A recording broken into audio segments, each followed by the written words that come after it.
Halo guys, nama saya Anggun Frilia. Dalam video ini saya akan menjelaskan tentang algoritma Dijkstra. Pada video ini kita akan membahas yang pertama itu ada pengertian algoritma Dijkstra, yang kedua ada kelebihan dan kekurangan algoritma Dijkstra, yang ketiga langkah-langkah menggunakan metode tabel dan contoh permasalahan. Yang pertama, pengertian algoritma Dijkstra. Algoritma Dijkstra pertama kali ditemukan oleh seorang ilmuwan komputer berkebangsaan Belanda yang bernama Edgar Dijkstra pada tahun 1959. Algoritma Dijkstra merupakan sebuah algoritma yang dipakai untuk memecahkan permasalahan jarak terpendek dalam sebuah graf berarah dengan bobot sisi-sisi yang bernilai positif.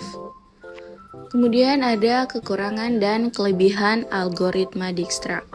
Algoritma Dijkstra dapat digunakan untuk memetakan jalur-jalur alternatif apabila jalur utama mengalami hambatan. Algoritma Dijkstra dapat digunakan untuk menyelesaikan permasalahan rute terpendek dan aliran maksimum. Elemen-elemen atau bobot dari rute tersebut berupa jarak tempuh, biaya, maupun hal lainnya. Pada implementasi yang menggunakan algoritma Dijkstra, sistem akan terputus dari web server jika terdapat suatu node pada graf yang berdiri sendiri atau tidak terhubung. Kemudian ada langkah-langkah menggunakan metode tabel dan contohnya. Pertama, kita buat tabel dengan kolom untuk tempat jarak dari simpul dan baris untuk posisi simpul. Kedua, pilih simpul awal dan simpul tujuan dengan syarat simpul tersebut harus terhubung secara langsung. Ketiga, hitung jarak beberapa simpul tujuan yang telah dipilih. Setelah semua simpul diuji, lalu pilih jarak yang terpendek. Langkah kelima, simpul yang dipilih akan menjadi acuan untuk tahap selanjutnya. Ulangi seperti sebelumnya sampai semua simpul telah diuji dan simpul telah mendapatkan jarak terpendeknya. Berikut ini adalah contoh algoritma Dijkstra. Di sini kita akan mencari tahu rute terpendek dan bobotnya. Nah, ini dia contoh penggunaan algoritma Dijkstra menentukan rute terpendek dari simpul A ke simpul F beserta bobotnya. Jadi, karena kita mulai dari simpul A, maka masih bernilai 0.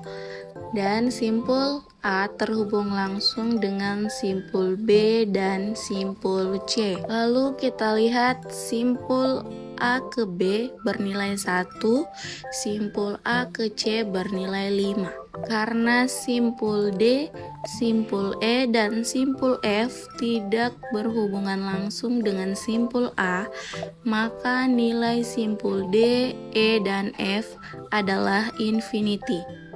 Kemudian kita mengambil simpul terpendek tadi, yaitu A ke B. Lalu di sini kita lihat simpul B itu berhubungan langsung dengan C, D, dan E. Simpul C bukan merupakan rute terpendek, jadi kita mengambil simpul D dan simpul E yang berhubungan langsung dengan simpul B. Simpul ABD bernilai 2, 1 tambah 1. Lalu simpul ABE bernilai 3, 1 ditambah 2. Lalu simpul D berhubungan langsung dengan simpul F. Jadi kita bisa langsung hitung simpul ABDF itu bernilai 4. 1 ditambah 1 ditambah 2. Dan simpul E berhubungan langsung dengan simpul D dan F. Lalu kita akan menghitung simpul A, B, E, D, dan F. Di sini bobotnya ada 1 tambah 2 tambah 3 ditambah 2. Jadi 8. Jadi simpul A, B, E, D, dan F itu bukan rute terpendek. Karena kita mencari rute terpendek, jadi kita lihat langsung simpul A, B, E, dan F. Itu berbobot 4.